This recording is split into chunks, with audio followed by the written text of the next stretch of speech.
आदाब, नमस्कार, अस्सलाम वालेकुम नाजरीन। पल पल न्यूज के न्यूज रूम से मैं हूं आपके साथ नदीम अकरम। कतर में इस वक्त फीफा वर्ल्ड कप चल रहा है और फीफा वर्ल्ड कप के दौरान कतर पर पूरी दुनिया की नजर टिकी हुई है। पर जहां कतर में फीफा वर्ल्ड कप को लेकर के बात होनी चाहिए तो हमारी भारत सरकार की नजर और भारतीय मीडिया की नजर जो है वो जाकिर नायक पर टिकी हुई है कि जाकिर नायक को कतर ने क्यों बुलाया और जाकिर नायक को आखिरकार इतना बड़ा मंच साझा करने की इजाजत क्यों दी। किस तरीके से जाकिर नायक भारत सरकार के खिलाफ जहर उगलता है, ब्ला ब्ला ब्ला, न जाने क्या क्या गोदी मीडिया बोलता हुआ दिखाई नहीं दे रहा है, जिसकी तस्वीरें लगातार सामने आ रही हैं। पर उन तस्वीरों पर पहले बात की जाएगी जिस तरीके की नफरत गोदी मीडिया जाकिर नायक के बहाने दुनिया भर के मुसलमानों के खिलाफ उगलने पर लगा हुआ है।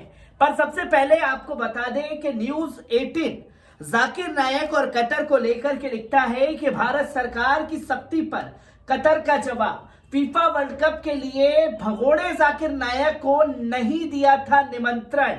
इसी के साथ साथ फिर हिंदुस्तान टाइम्स लिखता है जाकिर नायक को फीफा में नहीं बुलाया, भारत की सख्ती पर आया कतर का जवाब। इसी के साथ साथ अगर बात की जाए तो आज तक भी लिखता है और ये बताता है कि मोदी शाह से गुजारिश करेंगे कि वो कतर सरकार पर दबाव बनाए। कतर में फीफा वर्ल्ड कप को लेकर के गोदी मीडिया की तो हेडलाइन चली रही है, तो वहीं आज तक लिखता है वो हमारे मुल्क का मुजरिम है। फीफा में जाकिर नायक को लेकर मुस्लिम स्कॉलर ने बयान दिया है, जहां शिया मुस्लिम धर्मगुरु यासूब अब्बास ने ये बातें कही हैं। तो वहीं आपको बता दें कि एनबीटी जाकिर नायक को लेकर के लिखता है कि अलकायदा के पनाहगार कतर ने जाकिर नायक को क्यों बुलाया, फीफा नहीं असली मकसद मिशन दबा जाने। ये तमाम बातें जो हैं भारतीय मीडिया लिखता हुआ दिखाई दे रहा है। तो वहीं बीजेपी नेता ने की फीफा वर्ल्ड कप का बहिष्कार करने की अपील जाकिर नायक को बुलाने से भड़के। ये तमाम तस्वीरें जो हैं वो इसलिए सामने रखी जा रही हैं कि किस तरीके की नफरत फैलाने की कोशिश की जा रही है, इस पर बात करना जरूरी है। और सबसे बड़ा सवाल गोदी मीडिया से ये बन जाता है कि जब पूरी दुनिया कतर में फीफा वर्ल्ड कप यानी कि फुटबॉल को लेकर के तमाम तरीके की तस्वीरें देखने को मिल रही है, तो वो भारत सरकार से जाकिर नायक के बजाय ये सवाल क्यों नहीं पूछ रही कि जो फीफा वर्ल्ड कप में 36 टीमें खेल रही हैं उसमें हमारी टीम क्वालिफाई क्यों नहीं कर पाती? क्यों कुछ ही खेल को ज्यादा तवज्जो देकर के फुटबॉल को पीछे धकेला जा रहा है? और फुटबॉल को लेकर के किस तरीके से ठोस कदम उठाएं कि हमारी टीम हर बार क्वालिफाई करे और तमाम मुल्कों में जाकर के भारत का नाम रोशन करे। पर सवाल गोदी मीडिया ये नहीं पूछेगा, पर सवाल ये जरूर पूछा जाएगा कि जाकिर नायक को कतर ने क्यों बुलाया।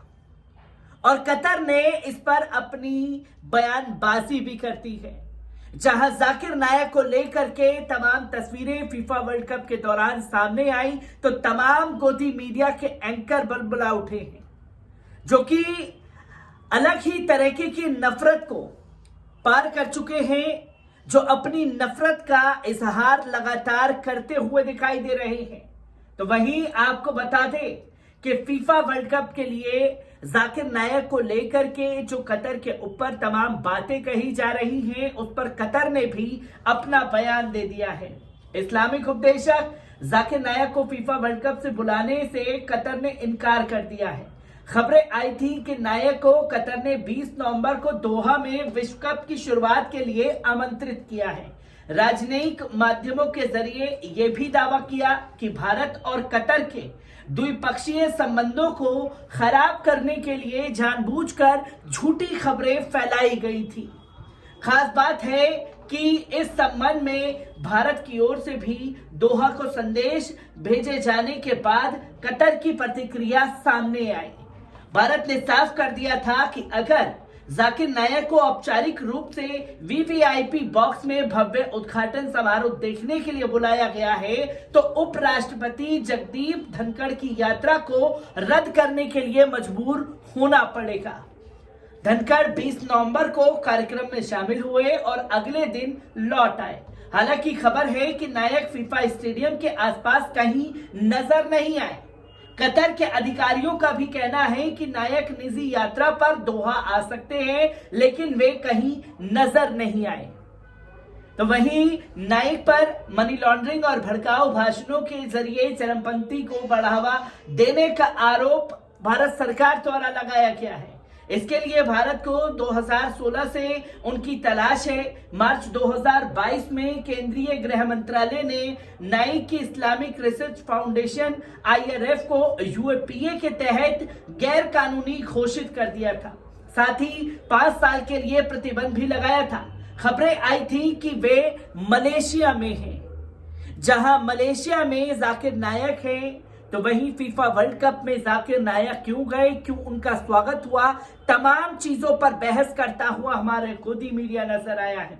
तो वहीं कहा जाता है कि दिल्ली से 2020 में हुए दंगों में जाकिर नायक की भूमिका थी, जो कि भारत सरकार द्वारा ये बातें कही गई हैं। इसके बाद भारत ने मलेशिया के सामने उसके आत्मसमर्पण का भी अनुरोध किया था। फिलहाल भारत इंटरपोल की तरफ से नाइक के खिलाफ रेड कॉर्नर नोटिस जारी करने की कोशिश में है, जिसकी तस्वीरें हम लोगों के सामने आई हैं।